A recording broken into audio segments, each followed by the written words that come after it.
అందరికీ నమస్కారం. ఓట్ చోరీపై దేశవ్యాప్తంగా చర్చ జరుపుతున్న వేళ సుప్రీంకోర్టు కొన్ని సూచనలు చేసింది ఎలక్షన్ కమిషన్కి.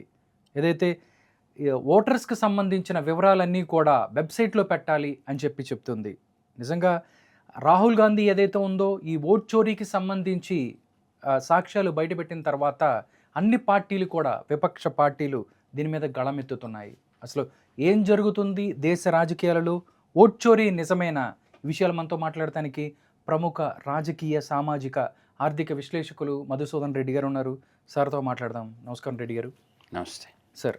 ఓట్ చోరీకి సంబంధించి రాహుల్ గాంధీ ఒక పవర్ పాయింట్ ప్రజెంటేషన్ ఇచ్చిన తర్వాత విపక్ష పార్టీలు అన్నీ కూడా ఇండియా కూటమికి సంబంధించిన అన్నీ కూడా మాట్లాడిన పరిస్థితి, దీని మీద నిరసన వ్యక్తం చేసిన పరిస్థితి.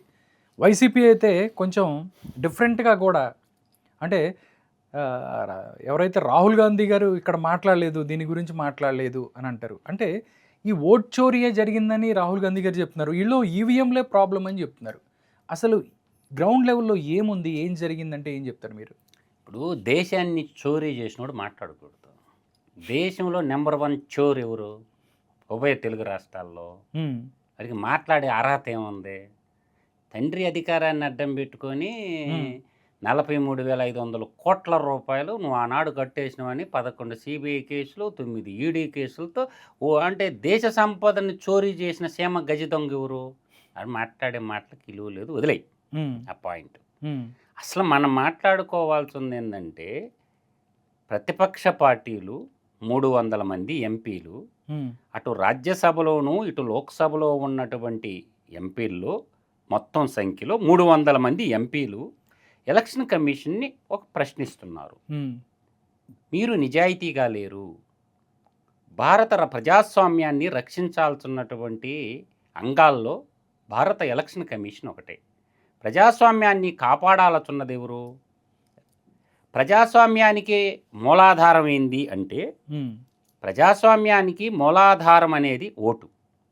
ఆ ఓటు పవర్ ద్వారా రాజ్యాధికారంలోకి వస్తుంది ఏ పొలిటికల్ పార్టీ అయినా. కానీ దానికి ఇది మంచా చెడా అని చెప్పేది ఎవరు? రాజ్యాంగం ప్రకారము ఉండయా లేదని జడ్జిమెంట్ ఇవ్వాల్సింది ఎవరు? న్యాయ వ్యవస్థ. సో ఇప్పుడు మీకు అర్థమై ఉండాలి నేను చెప్పిన 4 అంగనాల్లో. న్యాయ వ్యవస్థ ఒక అంగం అయితే, శాసన వ్యవస్థ ఒకటైతే, కార్యనిర్వాహక వ్యవస్థ ఒకటైతే, ఇట్లా ఎలక్షన్ కమిషన్ అనేది కాన్స్టిట్యూషన్ బాడీది, భారత రాజ్యాంగంలో ఉన్నటువంటి ఒక అంగం అది. సో భారత రాజ్యాంగం అనే అంగం మనకు ఉన్నప్పుడు దాని ప్రకారం ఏంటంటే అన్ని రాజకీయ పార్టీలని సమదృష్టితో చూడాలా. అన్ని రాజకీయ పార్టీలు ఏదడిగినా సమాధానం చెప్పాలా. దేశ పౌరులు ఏదడిగినా సమాధానం చెప్పాలా. ఈ మధ్య కాలంలో ఏమొస్తుందంటే, ఓడిపోయినటువంటి కొన్ని రాజకీయ పార్టీలు వాళ్ళు ఏమంటున్నారు, ఎలక్షన్ కమిషను స్వతంత్రంగా వ్యవహరించటం లేదు, ఎవరి చేతిలోనూ రిమోట్ కంట్రోల్గా పనిచేస్తూ ఉంది, మాకు అనుమానం ఉంది, ఈవీఎంల మీద అనుమానం ఉంది అంటున్నారు. అయితే నేనేమంటున్నానంటే, దాన్ని నిరూపించగలిగేటటువంటి అవకాశాలు మన చేతిలో పుష్కలంగా ఉన్నాయి. ఆ రిజిస్టర్లు అడుగుతుంటే ఎలక్షన్ కమిషన్ ఆఫ్ ఇండియా ఇవ్వడంలా. అంటే భారత ఎలక్షన్ కమిషన్ స్వతంత్ర వ్యవస్థని మనం అనుకోవటం పొరపాటని నేనంట. స్వతంత్ర వ్యవస్థ లేదు. ఢిల్లీలో ఎక్కడో ఒక ఆఫీసులో ఒక 500 మందో 300 మంది ఎంప్లాయీస్ ఉంటే స్వతంత్ర సంస్థ కాదు. దానికి విధి విధానాలు ఉన్నాయి, రూపకల్పన ఉంది, అన్నీ ఉన్నాయి. కానీ అల్టిమేట్గా రాష్ట్ర ప్రభుత్వం కింద ఉన్న ఉద్యోగులు దీన్ని నిర్వహిస్తుంటారు. ఓకే. అంగన్వాడీ టీచర్లని బిఎల్ఓలుగా పెట్టి, బూత్ లెవెల్ ఆఫీసర్గా, ఎంఆర్ఓలు, ఆర్ఐలు, టీచర్లు, కలెక్టర్, జిల్లా స్థాయిలో కలెక్టర్. ఓకే. ఈ వ్యవస్థ ద్వారా, రాష్ట్ర పరిపాలన కింద ఉన్న వ్యవస్థ ద్వారా ఈ ఓటర్ లిస్టు తయారు చేస్తూ ఉంటారు. ఓకే. అంటే ఎవరిని వాడుకుంటున్నారు? రాష్ట్ర ప్రభుత్వ వ్యవస్థనే వాడుకుంటున్నారు, రెవెన్యూ వ్యవస్థను వాడుకుంటుంది. మాలాంటి వాళ్ళం ఏమంటున్నామంటే, ఒక స్వతంత్ర వ్యవస్థని ఎలక్షన్ కమిషన్ వాళ్ళు ఏర్పాటు చేసుకోవాలి. ఇప్పుడు సిఆర్పిఎఫ్ ఉంది, సెంట్రల్ రిజర్వ్ పోలీస్ ప్రొటెక్షన్. వాళ్ళ ద్వారా ఎలక్షన్ కానీ జరిగితే ఫెయిర్ అండ్ ఫెయిర్ ఎలక్షన్ జరగద్దని మేము ఎప్పటి నుంచో మొట్టుకుంటున్నాం. ఇవాళ రాహుల్ గాంధీ చెప్పినంత మాత్రాన కాదు, మేము మొట్టమొదటి నుంచి అంటుండేది కూడా ఎలక్షన్ కమిషన్ ఆఫ్ ఇండియాకి ఒక స్వతంత్ర వ్యవస్థ ఉండాలి. దేశంలో అన్ని చోట్ల ఎలక్షన్ జరుగుతుంటుంది. ఓటు చేర్చే కాడి నుంచి ఓటు డిలేషన్ చేసేదాకా ఈ ప్రభుత్వ రంగ వ్యవస్థలో మిళితమైనటువంటి వ్యవస్థ ద్వారా కూడా ఎవరికొకరు నష్టపోవటం జరగద్ది. మన భారతదేశంలో పరిస్థితి ఏంది? ఎవరన్నా కేసు పెడితే 1 సంవత్సరం రోజుల లోపల 12 నెలల లోపల శిక్ష చేసేటటువంటి దౌర్భాగ్యమైన పరిస్థితులు లేవు. తప్పుడు ఓటు చేర్చినా, తప్పుడు ఓటు రిజిస్టర్ చేసినా వాళ్ళకి యావజ్జీవ కారాగార శిక్ష పడేటట్టు చట్ట సవరణలు కూడా చేసుకోవాలా. అప్పుడు భయంతో చేస్తారు ఓటు. అంటే చట్టాలు కఠినతరం చేసుకోకుండా స్టేట్ పోలీసుల ద్వారా ఎలక్షన్ నడిపించడం కూడా ఫెయిర్ అండ్ ఫెయిర్గా ఎలా ఉంటారు? అవును. అంటే ప్రొటెక్షన్, ఓటర్ ప్రొటెక్షన్కి వచ్చి స్టేట్ పోలీసు ఓటర్లు తయారు చేసేది స్టేటు రెవెన్యూ వాళ్ళు. వీటన్నిటిని ప్రక్షాళన జరగకుండా ఇదంతా ఈ వ్యవస్థకి ముందు దేశాన్ని నడిపించింది ఎవరు? కాంగ్రెస్ పార్టీ. వాళ్ళ కాళ్ళు లేవు తప్పులా. అసలు ఈ దేశాన్ని నడిపించాల్సిన ఎలక్షన్ కమిషన్ యొక్క విధి విధానాలు రూపశిల్పిలో మొత్తం చేసింది కాంగ్రెసే. అవును. మీ తప్పులు వీళ్ళ తప్పుల్ని ఏళ్ళు పెట్టి చూపించుకుంటారు. ఎలా ఏంటే వ్యవస్థలో మార్పు రావాలా, ఎలక్షన్ కమిషన్ చట్టాలు సవరణ చేసుకోవాలా, ఈవీఎంలు వద్దు, బ్యాలెట్ ద్వారా ఎలక్షన్ జరపాలా, కౌంటింగ్ కూడా సిఆర్పిఎఫ్ దళాలు, త్రివిధ దళాలలో ఒక భాగమైనటువంటి సెంట్రల్ రిజర్వ్ పోలీసు వాళ్ళ ద్వారానే ఎలక్షన్ జరగాల, ఒక వ్యవస్థని క్రియేట్ చేయాలా అన్న డిమాండ్ ముందుకుదండి. ఓటు చోరీ ఏంది, ఓటు దొంగతనాలు ఏంది, ఉన్న వ్యవస్థే దౌర్భాగ్యమైనటువంటి వ్యవస్థ. అది తయారు చేసి పెట్టింది కాంగ్రెస్ పార్టీ వ్యవస్థని. అందువల్ల ఈవీఎంలు తెచ్చింది ఎవరు? కాంగ్రెస్ పార్టీయే తెచ్చింది ఈవీఎంలని. తెచ్చింది నువ్వే కదా ఈవీఎంలు. అంటే మీరు గెలిస్తేనేమో సక్రమంగా గెలిచినట్టు, పక్కనోడు గెలిస్తేనేమో అక్రమంగా గెలిచినట్ట. నువ్వు చేస్తే సంసారం, ఎదుటోళ్ళు చేస్తే వ్యభిచారం అంటే అది ఎట్ట కుదురుతుంది? ఇప్పుడు 151 సీట్లు వచ్చినప్పుడు జగన్మోహన్ రెడ్డికే ఈవీఎంలు బాగున్నాయా? ఆ 5 లేచిపోయి 11 రెడ్డిగా మిగిలిపోతే ఈవీఎంలు పనిచేయలేదా? ఇది ఎక్కడ సోద్యం? అందువల్ల నేనంటుండేది ఏంటంటే రాజకీయ పార్టీలు ఏంటంటే రాజ్యాధికారం కోసం ఏదంటే అది మాట్లాడటానికి వీలు లేదు. ఎలక్షన్ కమిషన్ అనేది అటానమస్ బాడీ అయినప్పటికీ వాళ్ళ సత్యలత నిరూపించుకోవాల్సిన బాధ్యత, ప్రజాస్వామ్యాన్ని పరిరక్షించాల్సిన బాధ్యత, న్యాయాన్ని రక్షించాల్సిన బాధ్యత అత్యుత్తమైనటువంటి సుప్రీంకోర్టుకు ఉంటుంది. సో సుప్రీంకోర్టు అనేది సుప్రీం. కాబట్టి సుప్రీం ఇచ్చినటువంటి సూచనలకు అనుగుణంగా చట్ట సవరణలు ఏం చేయాలా, ఎలక్షన్ ఏ విధంగా నడిపించాలా, కౌంటింగ్ ఏ విధంగా నడిపించాలా, ఆ చేసిన డాక్యుమెంట్ ఏ విధంగా భద్రపరచాలా, ఇవన్నీ విధి విధానాలు సుప్రీంకోర్టు కాడ పెట్టాలా. మనం ఓడిపోయినాం కదా అని ఏడవద్దు, ఈవీఎంల మీద ఏడవద్దు. మీరు సూచనలో సలహాలు ఇవ్వండి. ఇలా కాదు దేశాన్ని నడిపించాల్సింది, ఎలక్షన్లు నడిపించాల్సింది, ఇలా కాదు ఇలా నడిపించండి అని చెప్పి ఈ 300 ఎంపీలు ఇవ్వండి. 300 ఎంపీలు ఎలక్షన్ కమిషన్ మీద దాడికి పోవటం ఏంది? వాళ్ళు 30 మందిని రమ్మన్నారు. 30 మంది లోపలికి పోయి మాట్లాడవచ్చుగా. నేనంటుండే వ్యాలిడ్ పాయింట్. 300 మంది దాడికి పోయినట్టు పోవటం ఏంది ఒక కాన్స్టిట్యూషన్ బాడీ మీదకి? ఇవాళ మీ ఇళ్ల మీదకి దాడికి వస్తే ఊరుకుంటారా? ఇప్పుడు రాహుల్ గాంధీ పార్టీ ఆఫీస్ మీదకి దేశంలో ఉండే ఎలక్షన్ ఆఫీసర్లందరూ వస్తే ఊరుకుంటారా? ఇది కాదు. భారత అత్యున్నతమైన న్యాయ వ్యవస్థ మనకుంది కాబట్టి న్యాయ వ్యవస్థ తలుపు తట్టండి, దోషిగా నిలబెట్టండి ఎలక్షన్ కమిషన్ని. మీరు రౌడీల్లాగా పోయి ప్రభుత్వ రంగ వ్యవస్థల మీద మేము దాడి చేస్తామంటే అది ఎట్ట కుదురుతుంది? ఎలక్షన్ కమిషన్ తప్పు చేసిందని నువ్వు అనుకున్నప్పుడు, దొంగ ఓట్లు చేర్చిందని మీరు అనుకున్నప్పుడు, ఓట్లు లేవని మీరు అనుకున్నప్పుడు, ఓట్లని అసలు చేర్చడం లేదని మీరు అనుకున్నప్పుడు ఏం చేయాలా? సుప్రీంకోర్టు తలుపులు తట్టాలా, రాజ్యాంగ ధర్మాసనానికి వెళ్ళాలా. పొలిటికల్ రాజకీయ పార్టీలు రాజ్యాంగ ధర్మాసనానికి పోయి ఏం చేయాలా? అక్కడ న్యాయం అడగాల. ఆ విధానాన్ని వదిలేసి, శాంతియుతంగా ఉండే విధానాన్ని వదిలేసి దాడికి పోవటం ఏంటి ఎలక్షన్ కమిషన్ మీద? దాన్ని బయట పెట్టాలంటే ఏంటంటే మనకు అత్యున్నతమైన న్యాయ వ్యవస్థ సుప్రీంకోర్టు ఉంది, సుప్రీంకోర్టుకు పోవాలి. సుప్రీంకోర్టు ఏ జడ్జిమెంట్ ఇస్తుందో ఓపిక పట్టండి. అందువల్ల ఏంటంటే ఎలక్షన్ కమిషనర్ని సెలెక్ట్ చేసే దాంట్లో కూడా అన్యాయాలు జరుగుతుంటాయి. నేనేం చెప్తున్నానంటే రాష్ట్రపతి, లోక్సభ స్పీకరు, సుప్రీంకోర్టు ప్రధాన న్యాయమూర్తి, ఈ ముగ్గురు ద్వారా ఏం చేయాలా? చీఫ్ ఎలక్షన్ కమిషన్ ఎన్నుకోవాలా. కాగ్ అని ఒకటి ఉంటుంది, లెక్కలు చూసేది, కంప్యూటర్ అండ్ ఆడిటర్ జనరల్, ఆయన్ని ఎలక్షన్ చేయటం. కానీ ఈ ప్రాసెస్ ఇలాగా ఉండాలా. దాన్ని ఏం చేసినారు? ఇప్పుడు మంత్రిమండలిలో ఒక సభ్యుడిని, ప్రధానమంత్రి, రాష్ట్రపతి, ఇంకో వాళ్ళ సొంత మనిషిని పెట్టుకుంటారు. ఇంకెందుక అంటే రాష్ట్ర మంత్రిమండలిలో ఎవరు ఉంటారు? అధికార పార్టీ వాళ్ళు ఉంటారు, ఓకే. ప్రధానమంత్రి ఎవరు ఉంటారు, అధికార పార్టీ నుంచి ఉంటారు, రాష్ట్రపతిని ఎవరు ఎన్నుకొని ఉంటారు, అధికార పార్టీ వాళ్ళు. ముగ్గురు మీరు ఎన్నుకుంటే ఇంకెందుకు ప్రజాస్వామ్యం ఎక్కడ ఉంటుందా? ఓకే. మేమేమంటున్నంటే లోక్సభ స్పీకరు ఏ పార్టీ అతని సభ్యత్వం రద్దు అయిపోయి ఇండిపెండెంట్గా వ్యవహరిస్తాడు. రాష్ట్రపతి దేశానికి రాష్ట్రపతి, రాజ్యాంగాన్ని పరిరక్షకుడు రాష్ట్రపతి, దేశ అత్యున్నతమైన న్యాయాన్ని చెప్పేటటువంటి న్యాయకోవిదుడు ఎవరు? Supreme court chief justice. వీళ్ళ ముగ్గురు ద్వారా కాగు ఎలక్ట్ చేసిన ఎలక్షన్ కమిషన్ ఎలక్ట్ చేసిన యూపీఎస్సీ అని ఒకటి ఉంటుంది, యూనియన్ పబ్లిక్ సర్వీస్ కమిషన్, వాళ్ళని ఎలక్ట్ చేసినా కూడా వాళ్ళ ముగ్గురు ద్వారా జరగాల. ప్రభుత్వాలు ఒక 3 పేర్లు ఇవ్వండి, 3 పేర్లు ఇవ్వండి, సజెషన్ ఇవ్వండి, వీళ్ళు ముగ్గురిని పెట్టమని ప్రభుత్వం ద్వారా సజెషన్ పోవాలా. సెలక్షన్ వాళ్ళ ముగ్గురు వదిలేయాలి. ఎవరు నీతిమంతుడైతే వాళ్ళు చూసుకొని వాళ్ళకి ఇస్తారు. మనకు నచ్చినోడిని ఎలక్షన్ చేయటం అనేది కరెక్ట్ కాదు. రాహుల్ గాంధీ గారికి కూడా నేను చెప్పేది ఒక మంచి సలహా చెప్తుండా. రాహుల్ గాంధీ నియోజకవర్గమే తీసుకోవాలి ఫస్ట్. వాళ్ళ అక్క ఉంది కదా ప్రియాంక గాంధీ నియోజకవర్గం కూడా తీసుకోవాలా. మీరు బయట నియోజకవర్గాలు అడగండి, మీ నియోజకవర్గాల్లో ఓటర్ లిస్టులు బయట పెట్టండి. మీ నియోజకవర్గాల్లో అన్ని బూతుల్లో రిజిస్టర్లు మీ కార్యకర్తలు ఏజెంట్లుగా కూర్చున్నారు కదా, వాళ్ళ కాడ పత్రాలు తీసుకోండి. ఆడున్నటువంటి ఓటర్ లిస్టులో ఉన్న పేర్లు మీకు పడ్డ ఓట్లు ఏమన్నా తేడా వచ్చినాయో చూడండి, దాన్ని తీసుకెళ్ళి ఎలక్షన్ కమిషన్కి ఇవ్వండి. దాన్ని సుప్రీంకోర్టులో పెట్టండి. మీరు ఏడైతే గెలిచినారో, మీ ముఖ్యమంత్రులు ఏ నియోజకవర్గాల్లో అయితే గెలిచినారో ఆ నియోజకవర్గాల ఓటర్ లిస్ట్నే ప్రక్షాళన చేద్దాం. ఫస్ట్ ఆడ నుంచే ఆరంభిద్దాం.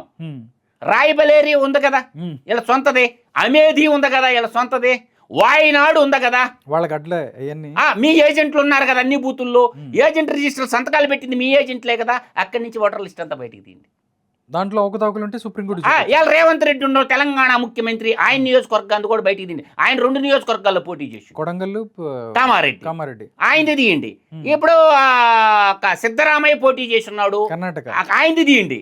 తర్వాత ఆయన ఉన్నాడు కదా డికే శివకుమార్ ఉన్నాడు, ఆయనది కూడా బయటికి తీయండి. ఇట్లా కాంగ్రెస్ పార్టీలో ఉన్నటువంటి కార్యకర్తలు అందరూ కలిసి ఆయా నియోజకవర్గాల్లో ఉండబడినటువంటి, నేను క్లియర్గా చెప్తుండా, అక్కడ ఉన్నటువంటి రిజిస్టర్ ఉంటుంది. ఎలక్షన్ అయిపోయిన తర్వాత రిజిస్టర్ రాస్తారు, సంతకాలు పెడతారు. ఆ ఓటుకి కౌంటింగ్ అయిన ఓటుకి ఏమైనా తేడా వచ్చిందని చూడండి, తేలిపోద్ది కదా. నేను అంటుండేది ఏంటంటే 18 ఏళ్ళు వయసు నిండిన ప్రతి పౌరుడికి ఓటు హక్కు ఉండాలా. అప్పుడు ఏం చేయాలా, జనన మరణ రిజిస్ట్రేషన్ అని ఒకటి ఉంటుంది, రిజిస్టర్ ఉంటుంది. చచ్చిన వాళ్ళదే, బతికిన వాళ్ళది, పుట్టినోడిది కూడా ఉంటుంది. ఆ రిజిస్టర్ ప్రకారం భారతదేశంలో 18 సంవత్సరాలు నిండిన వాళ్ళు ఎంతమందినో బయట పెట్టమని అడగండి. అర్థమవుతుందా? చచ్చిపోయిన వాళ్ళు రిజిస్టర్ ఎప్పటికప్పుడు ఫిలప్ అవుతుంటుంది. డిలేషన్ ప్రక్రియకి ఆధారం అది, ఓటు చేర్పుకి ఏజ్ లిమిట్కి రిజిస్టర్ అది. భారతదేశంలో ఉన్న ఓటర్ల సంఖ్య ప్లస్ జనరల్ రిజిస్టర్లో ఉన్నటువంటి ఓటర్ల సంఖ్య సమానంగా ఉందో లేదో చూసుకోండి. అప్పుడు ఓటీకపోతే నేరం ఎవరిది? Election commission అవ్వద్ది. 18 సంవత్సరాలు వయసు నిండిన తర్వాత ఓటు ఇవ్వాలి. వాడు ఏడన్నా ఉండని రాబాయ్, ఓటు అయితే ఉండాలి కదా. వన్ నేషన్ వన్ ఎలక్షన్ అన్నప్పుడు భారతీయుడు అందరికి 18 సంవత్సరాలు నిన్న వాళ్ళకి అందరికి ఓటు ఉండాలనే కదా రాజ్యాంగం చెప్తుంది. అప్లై చేస్తే నీకెందుకు, అప్లై చేయకపోతే నీకెందుకు? నీ దగ్గర జనన మరణ రిజిస్టర్ ఉంది, చచ్చిన వాళ్ళని డిలేషన్ చేయండి. ఎవడు అసలు అప్లికేషనే పెట్టబడలే. జనన మరణ రిజిస్టర్ ఎవరు చూస్తారు? మండల స్థాయిలో ఎంఆర్ఓ ఆఫీసులో ఎంఆర్ఓ ఉంటాడు, మండల్ రెవెన్యూ ఆఫీసరు. అలాగే ఏఎస్ఓ అని ఉంటాడు, స్టాటిస్టికల్ ఆఫీసర్ అని ఉంటాడు. భూములు ఎన్ని ఉన్నాయి, బర్రెలు ఎన్ని ఉన్నాయి, పిల్లలు ఎంతమంది, చదువుకున్న వాళ్ళు చదువులేని మొత్తం ఉంటుంది వాడి దగ్గర రికార్డు. ఐఎస్ఎస్ అని ఒక సంస్థ ఉంటుంది, ఐఏఎస్ ఐపీఎస్ ఐఆర్ఎస్ ఐఎస్ఎస్ అని ఉంటుంది అనమాట.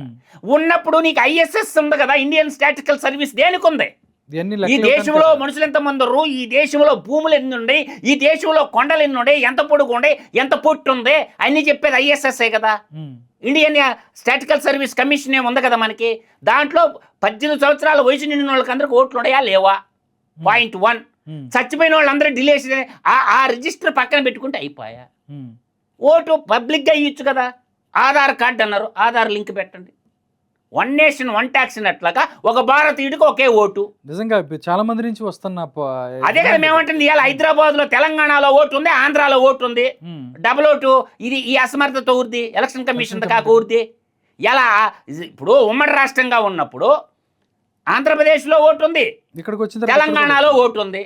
ఏడా ఓటు వేసారు, ఆడా ఓటు వేసారు. ఈ తప్పు 2 ఓట్లు ఏంటి ఊరిది తప్పు? ఈసీదే కదా, ఆ? ఎలక్షన్ కమిషన్ దే కదా. అంటే రేవంత్ రెడ్డి గవర్నమెంట్లో ఏడు ఓటేసినోడు పోయి చంద్రబాబు నాయుడు కోటెట్టేసిర్రు. అవును. కాబట్టి ఈసీ చూసుకోవాలి కదా. ఉమ్. అంటే గురిగింజలు ఎర్రంగా ఉందంట, కింద నలుపు ఎరగదంట. కర్ణాటకలో బెంగళూరులో ఉండే ఓట్లు ఉన్నోళ్ళు సేమ్ రాయలసీమలో ఓట్లు లేవా? ఉమ్. 100 మందికి ఉన్నాయి ఆంధ్ర వాళ్ళకి ఓట్లు. ఉమ్. ఆంధ్ర వాళ్ళకి తెలంగాణలో ఓట్లుండే, కర్ణాటకలో ఉన్నాయి, కర్ణాటకలో ఓట్లుండే, ఆంధ్రాలో ఓట్లుండే, తెలంగాణలో ఉంటాయి. ఉమ్. ఈ ఓట్లు పెరిగినాయి తగ్గినాయి, ఓట్లు పెరిగినాయి తగ్గినాయి అంటే ఎట్ట కుదరుతుంది? ఉమ్. ఆధార్ కార్డు, జననమరణ కాపీ ఒకటి, ఉమ్. ఆధార్ కార్డు లింక్ చేయండి, జననమరణ కాపీ ఒకటి లింక్ పెట్టుకోండి. ఆ నెంబర్ ఉంటుంది కదా జననమరణ రిజిస్ట్రేషన్, అవి అడగరు. అడగరు మళ్ళీ మహానుభావులు. ఉమ్. అంటే ప్రక్షాళన జరగాల. 65 లక్షల ఓట్లు అక్కడ తీయటానికి కారణం ఏంటంటే బీహార్లో ఉమ్. సిసి అని ఒక యాక్ట్ తెచ్చారు, అవును. ఎన్ఆర్సి ఒక యాక్ట్ తెచ్చారు. వాళ్ళు ఆ సర్టిఫికేట్ ఇండి ఓటిస్తామంటారు, మేమేమంటారు వాళ్ళు సర్టిఫికేట్. ఉమ్. అసలు సమస్య అది. ఓకే, దాన్ని పట్టుకొని ఇటు వచ్చారు. దాన్ని పట్టుకొని ఓ బొబ్బల. దీనికి నేను సొల్యూషన్ సింపుల్గా చెప్పినాక, ఉమ్. జనన మరణ రిజిస్టర్లు 2 పక్కన పెట్టుకోండి. ఏ నియోజకవర్గానికి ఆ నియోజకవర్గం దొరుకుతాయి, ఏ మండలానికి ఆ మండలం దొరుకుతాయి, ఏ బూత్కి ఆ బూత్కి దొరుకుతాయి. ఉమ్. అది మండలంలో ఉంటుంది రిజిస్టరు. ఉమ్. వాళ్ళందరికి ఓట్లు ఉన్నాయా లేవా? 18 ఏళ్ళు వయసు నిండిన వాళ్ళకి అందరికి ఓట్లు ఉన్నాయా లేవా? చచ్చిపోయిన వాళ్ళు ఓట్లు డిలీట్ చేశారా లేదా? వాటికి ముందు ఆధార్ లింక్ చేయండి. వాటికి ముందు ఏమి లింక్ చేయమని చెప్తున్నాను నేను? ఇంకొకటి, జనన ధృవీకరణ పత్రం నెంబర్ ఉంటుంది, ఆ నెంబర్ యాడ్ చేయండి. మరణ డిలీషన్ ప్రక్రియలో మరణ ధృవీకరణ పత్రం నెంబరాన్ని యాడ్ చేయండి. నిన్ను అడిగేది ఏంద్ర ఓటు డిలీట్ చేసేదానికి?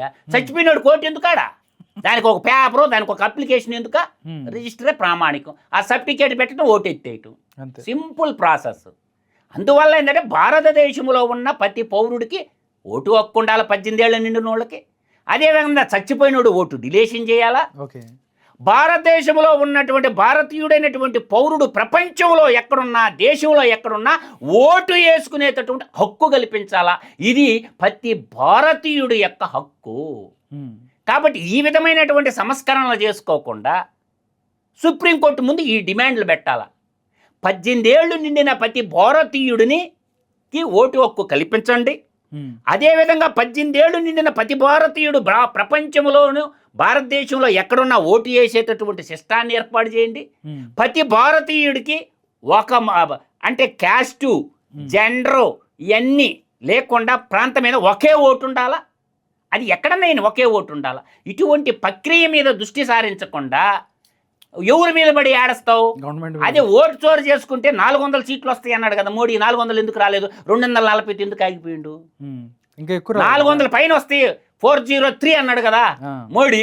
ఎందుకు వచ్చి నీ 240కి ఎందుకు పడిపోయిండు? అంటే ఈవీఎంలు పనిచేస్తుంటే వాళ్ళు 400 తెచ్చుకోలేరు వాళ్ళ. ఇదంతా బేస్లెస్ ఆర్గ్యుమెంట్.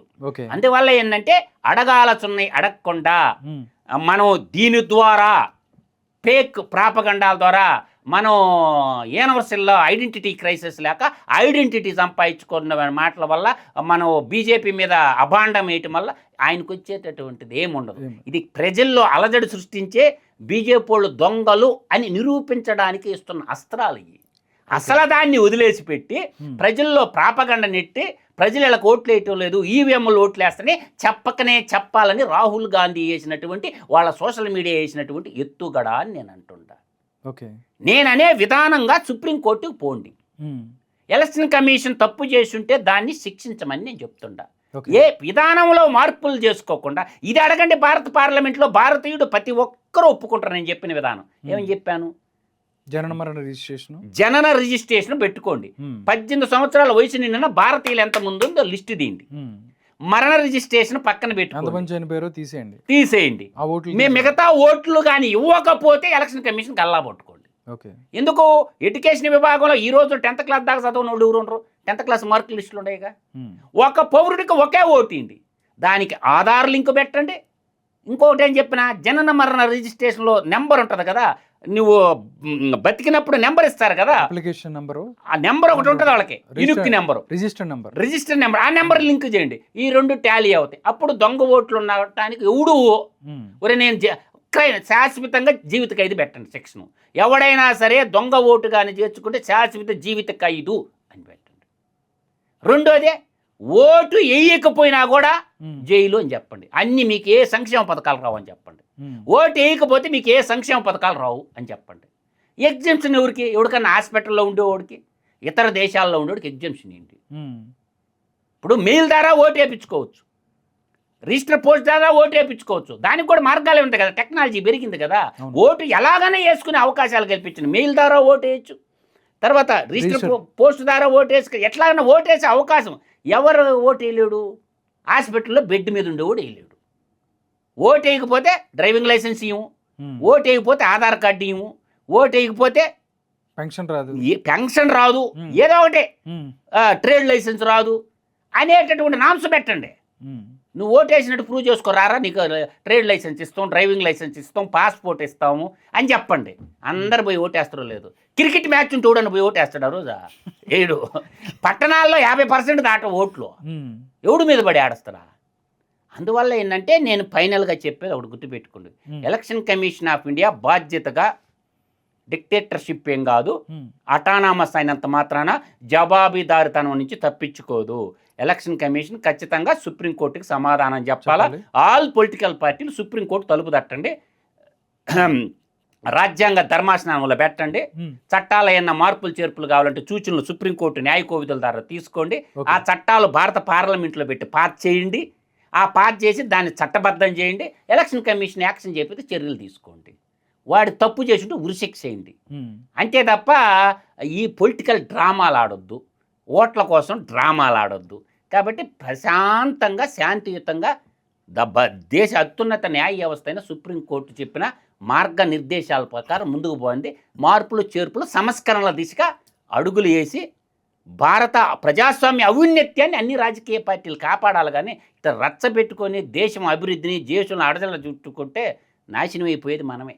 సార్, విపక్షాలు ఏదైతే ఉన్నాయో ఓటు చోరీకి సంబంధించి ఒక రకంగా ఉంటే, జగన్మోహన్ రెడ్డి గారికి సంబంధించి చూస్తే 24 నుంచి వాళ్ళు 24 వరకు వాళ్ళు చేసిన దాంట్లో తిరుపతికి సంబంధించి అయితే కొన్ని వందలు, అంటే దగ్గర దగ్గర 30,000 దొంగ ఓట్లు ఏదో క్రియేట్ చేశారని ఇట్లా చేసిన వాళ్ళు రాహుల్ గాంధీ ఓట్ చోరీ గురించి మాట్లాడారు కానీ ఈవీఎంల గురించి మాట్లాడలేదు, ఆంధ్రప్రదేశ్ గురించి మాట్లాడలేదు. చంద్రబాబు నాయుడుకి, రాహుల్ గాంధీకి, రేవంత్ రెడ్డికి హాట్ లైన్లో ఉంటారు అన్నట్టు మాట్లాడిన వ్యాఖ్యలు ఉన్నాయి కదా.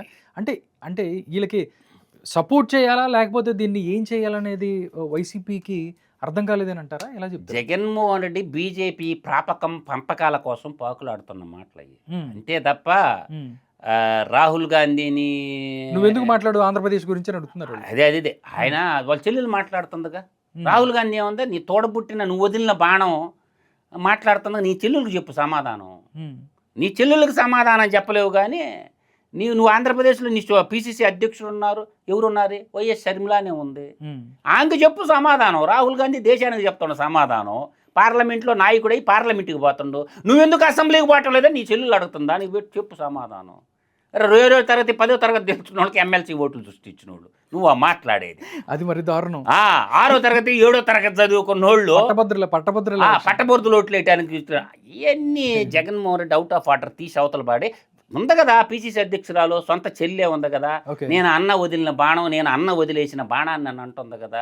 ఆమెకు చెప్పు సమాధానం. రాహుల్ గాంధీ పార్లమెంట్లో చాలా మంది వారు చెప్పడానికి సమాధానం. ముందు అసెంబ్లీకి పోవయా, ప్రజా దేవాలయంలో పులివెందుల సమస్యల గురించి చర్చించాయా. నువ్వు అసెంబ్లీలో మాట్లాడుతుంటే చూడాలని ఉందే, మీకు అర్థం కాల. జగన్మోహన్ రెడ్డి వాళ్ళ నాన్న 26 సీట్లు 94లో వచ్చినాయి. ప్రతిపక్ష నాయకుడిగా ఉండలా, భయపడి పారిపోయిండు రాజశేఖర్ రెడ్డి. ఆ రోజు 94లో ప్రతిపక్ష నాయకుడు ఎవరో తెలుసు మీకు? జనార్దన్ రెడ్డి, జనార్దన్ రెడ్డి, పెద్దమ్మ తల్లి ముద్దు బిడ్డ ఖైరతాబాద్. ధీటుగా 26 మంది ఎమ్మెల్యేలు తీరుకున్నాడు. 294 సీట్లు దట్టలు అడిచేవాడు ఎవరిని? ఎన్టీ రామారావు. ప్రజల పక్షాన్ని పోరాడు. అది నాయకత్వం అంటే. 26 సీట్లు వచ్చిందని తొండి ఆటాడింది ఎవరు? రాజశేఖర రెడ్డే కదా. అది ఎవడు తెలీదు. 99లో 93 వచ్చాలకు వచ్చిండు అసెంబ్లీకి. నేనే ప్రతిపక్ష నాయకుడు.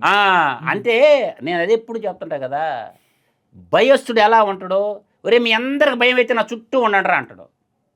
ఆడికి భయం, ఆడే భయస్థుడు.